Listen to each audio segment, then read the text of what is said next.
Hello and welcome back to the building of this Mercury Matador. The wing surfaces have been covered now and I'm about to begin doing the fuselage. I think I've established that the centre of gravity is going to be very achievable just by using the weight of the radio gear, which I'm pleased with. So in preparation for the covering, I've painted the inside of the cowl area. This is now magnetised. There are a couple of magnets to glue in here once the engine's in, and that clicks in place. I've painted the inside of the cabin area. I think it looks better if it either has a black contrast or a similar paint to the red that the fuselage is going to be.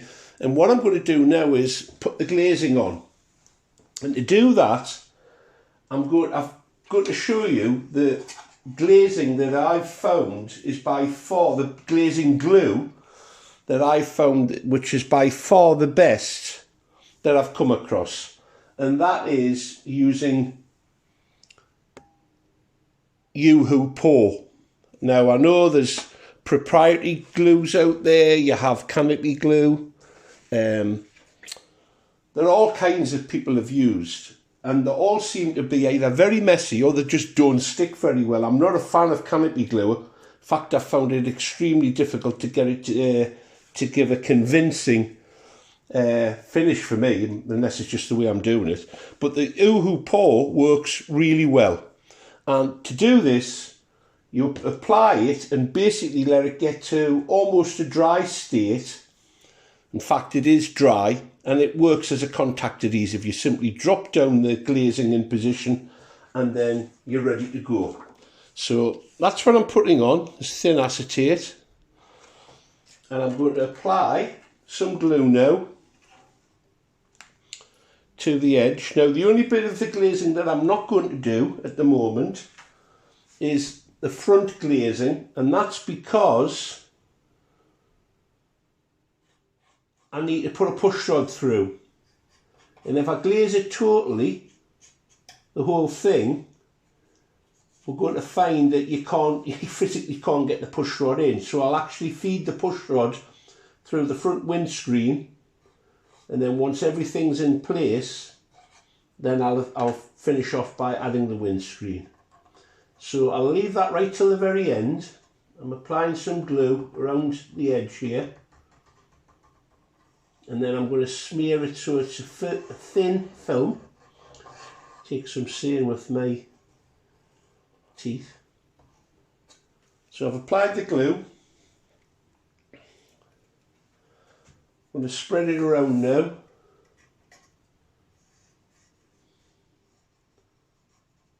All over.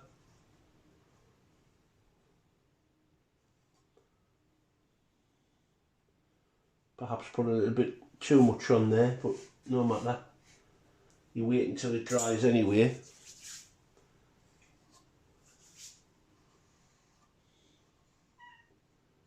So, just on cue, Missy the cat arrives.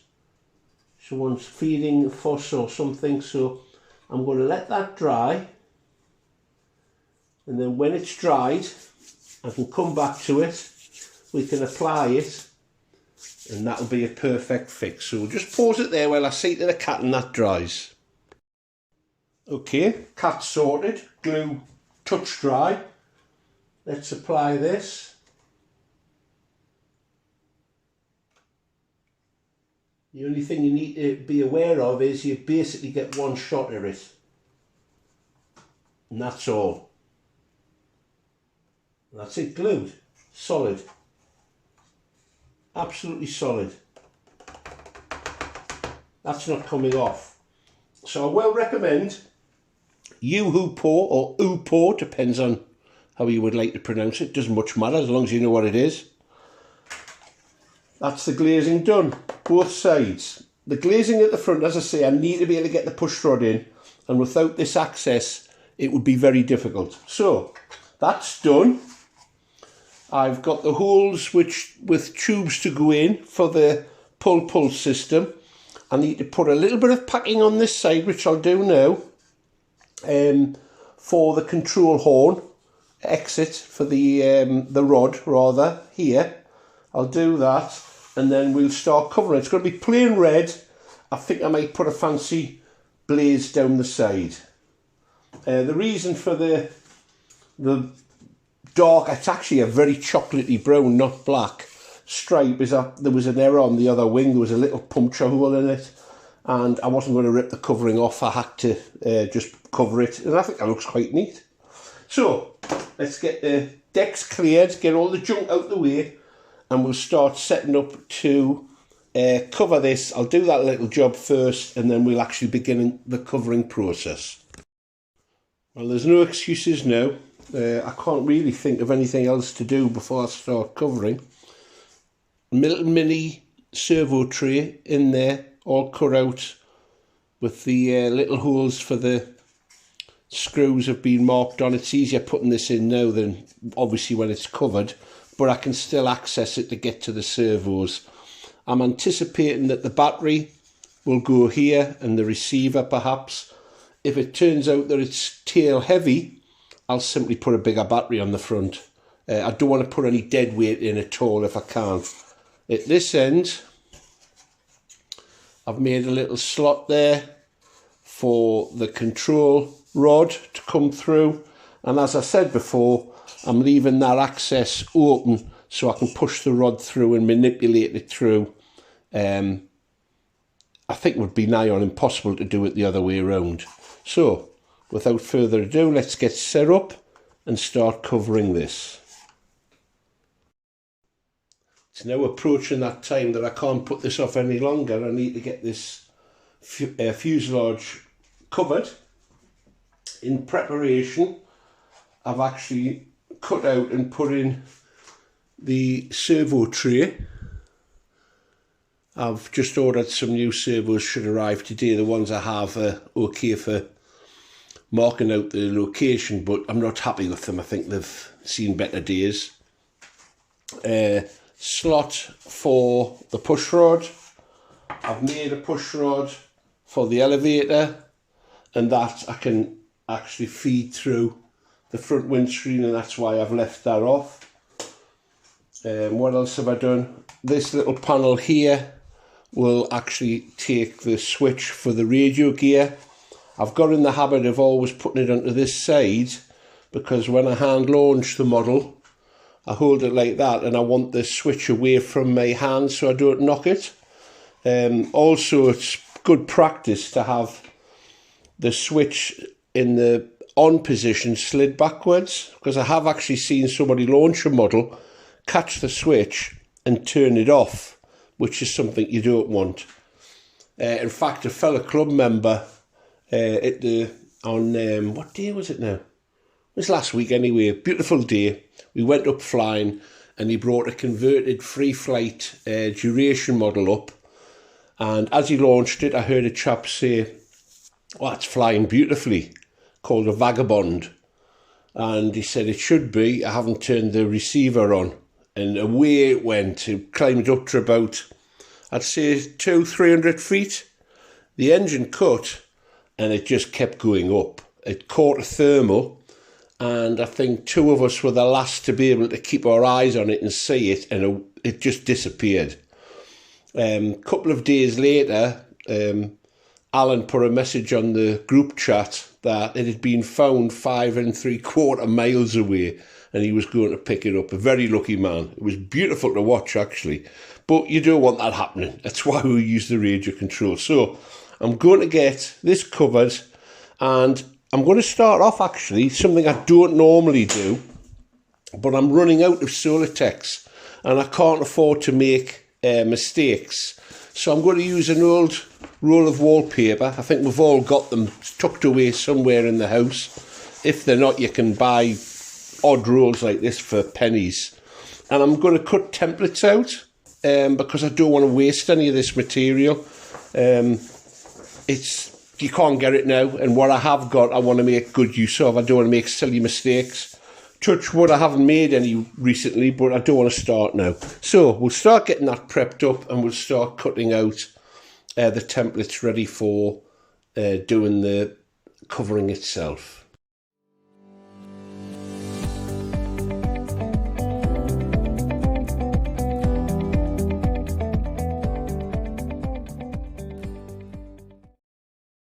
That's the template cut out. I don't know if it was apparent on the fast forward video, but to get the shape I simply pressed down and made an impression, and that provided the guidelines for trimming this out. I mean, this isn't by any means mega accurate, but I'm not going to do any silly mistakes if I do this. Ready to cut out, so I'll get the iron on and I'll get the solar text cut out and we'll time lapse that as well and we'll get it stuck on.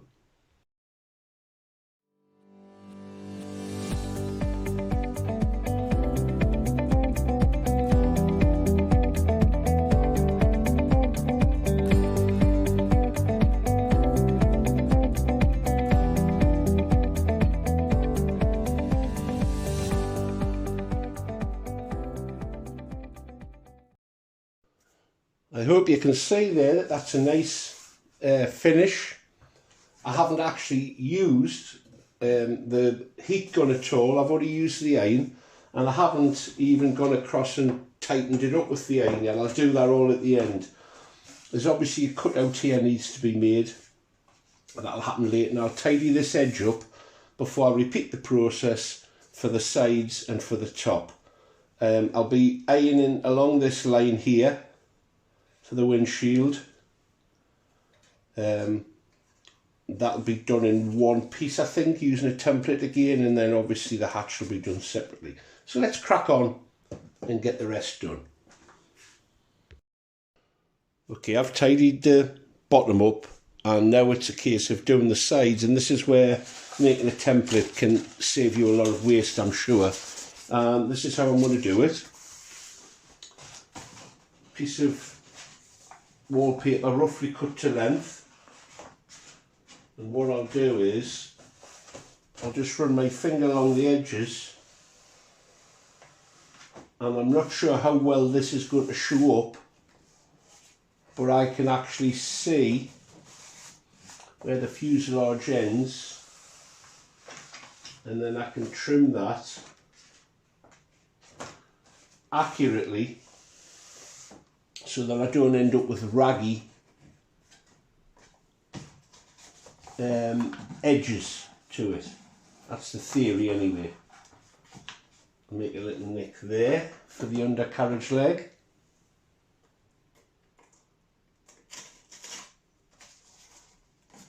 And then just fold it round, crease it round.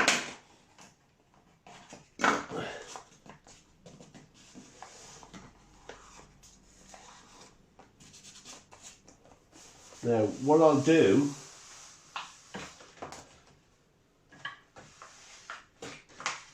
just for your benefit is I'll draw around that so you can see it,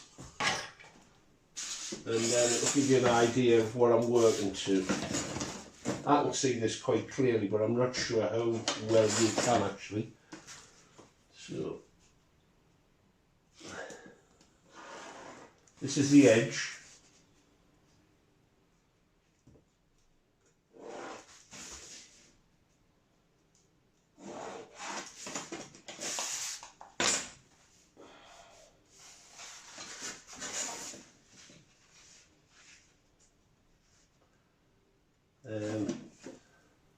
I think I've used this technique on another occasion on a video. Oh, it was when I was doing the canopy. I do the same thing. I do like a brass rubbing effort, and by using the back of a soft pencil you can find the shape of the former that lies underneath. Right, so that's roughly cut to size. Now what I'll do is I'll cut that out, and then we can work on this area here, because I want a nice neat join along this cabin area. So I'll cut this out, then we'll pop back. As you can see, I've cut out the cabin area, nice crisp straight line. I'm happy with that, so I'm going to go ahead and cut it out of the solar text rather, and then we'll get that tacked down and put on. As you can see, I've got the template cut out now. I'm marking around. I've actually taped it to the back of the film because I don't want it shifting about and moving about. And you can see I've left an overlap of material which is about 1/4 of an inch, and I'll cut to that or a little bit more generous. But on this line, the line that does the cabin, I'm going to actually cut that using the scalpel knife because I want a nice crisp straight edge, and breaking the sort of convention of the normal covering technique, I'm going to actually attach this part to the frame first because I don't want to be tacking the ends and then find that I've gone off for the cabin area.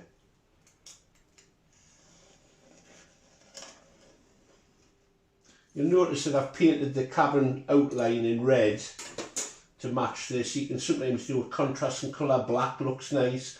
You could go further and even paint the inside. I've done that before, but I think it actually looks nice to actually see the balsa as well. It's part of the attraction of balsa models, I suppose. That's it, cut out there. The rest I'm going to cut out with scissors. Remove this template now. I'll keep this because it should work. I'll double check, but it should work for the other side. Put that tape over because it'll get stuck to everything it comes in contact with. That's what it's for after all. Now I'll trim this out.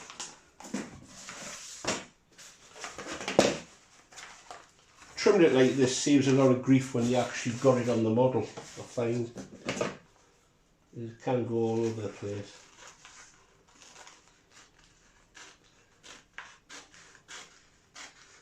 These scissors are dedicated to my model use only, and only for cutting out covering. That's the theory. Never works like that, does it? I'm a very, very untidy modeller. Stuff's all over the place. It gets to the point where I kind of find what I'm looking for and then I have to tidy up. It's just my nature, and to try and fight it's a waste of time, I think, and a waste of energy. I know some people work in almost clinical conditions. I once met a model engineer at a show, and he showed me some photographs of his projects in the workshop, and it looked like a surgical operating theatre. It was that pristine. Yet I've seen other modellers' workshops and they're absolutely atrocious, so I think I'm more in that category. Right, here we go. I'll peel that covering off. Of course I've done the reverse side, haven't I? Never mind. So we better hope it fits. So we're on this side now. We've got to peel this backing off. Keep it nice and flat. This covering removes really easily. Some coverings that I've used are absolutely atrocious, to the point where you almost lose the will to live trying to remove them. That's the nice edge that I'm after. Nice crisp edge. Yeah.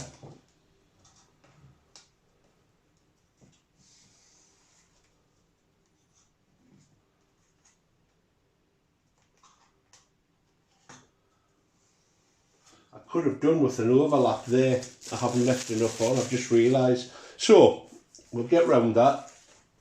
What I'm going to do is I'm going to do a overlap here for the cabin area, for the cowl area, and that'll get me out of the mess I've just made of that.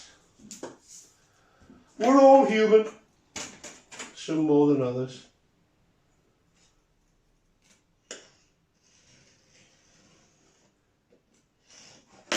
Some of the cock-ups not only the bits that go well. I think that's a good thing. I do that when, hopefully, when it doesn't go right flying wise and maidens that go wrong. I think sometimes you can learn an awful lot from sharing your mistakes as well as the things that go well.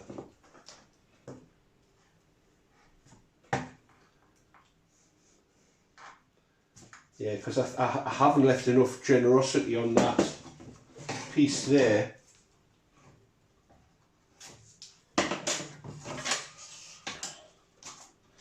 So that it doesn't show through. It would have been a bit neat.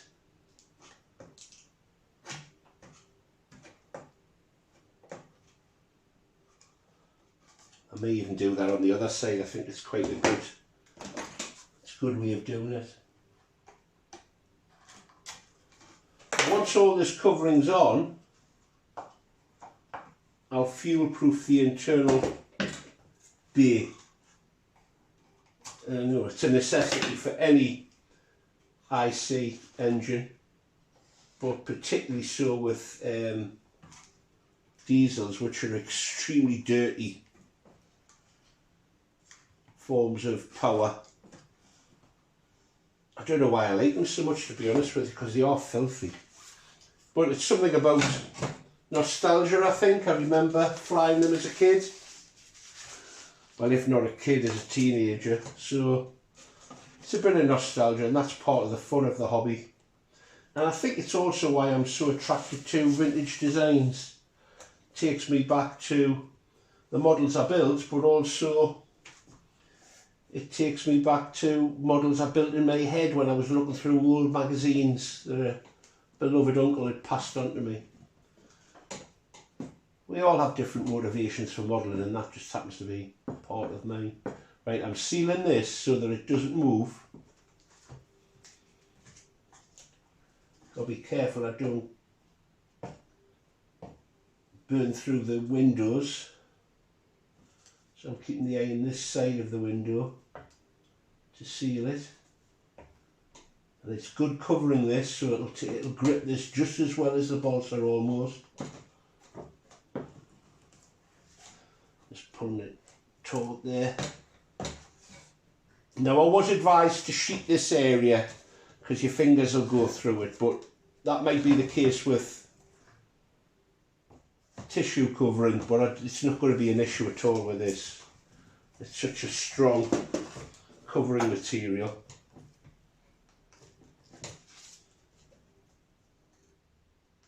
It's not something we need to worry about.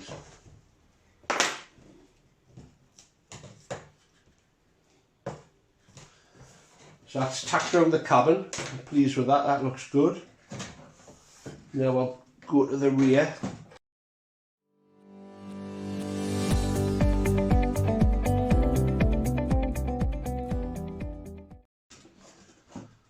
Starting to take shape. So I'll finish this off.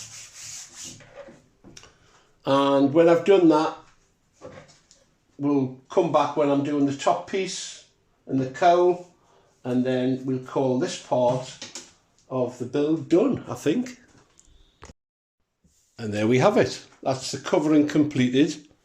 It needs to be fuel proofed in the front bay. Radio gear installed. It's fitted out, but obviously it needs installing. I've got some nice chunky vintage looking wheels. They're a bit heavy, but that might be useful actually. Put them in and have a look, see what we think. They look cool. I like them. If it does need a little bit of weight in the front, I'd like to make it useful weight, and they look really nice. Now I may put a stripe down the side in black and yellow if I can find the yellow. Something I do have to do is to burn through the covering and the window glazing here for the dowels. So I've got the iron on. We'll do that now.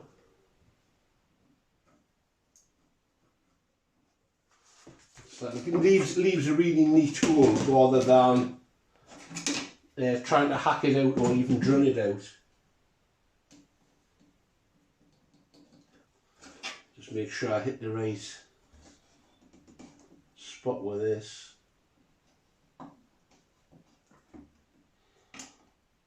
And one on this side, and then we'll see what it looks like with the wings on, shall we not? And the tail.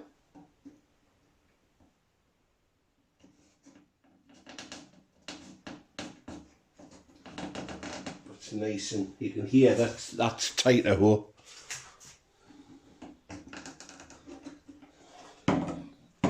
Might go off camera a little bit while I do this, but that's it. So that's the first down in for the wings.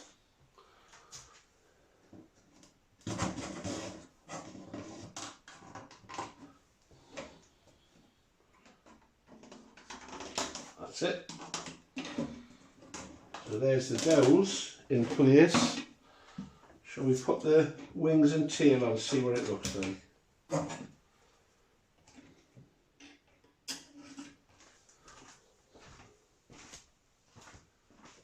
Just bear with me while I get it.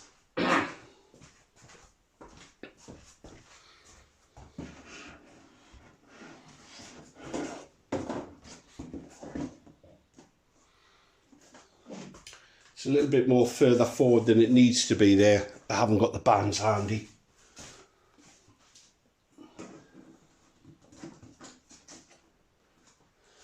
We'll lift it off here so you can see. I think that's rather striking, isn't it? Really nice, like that.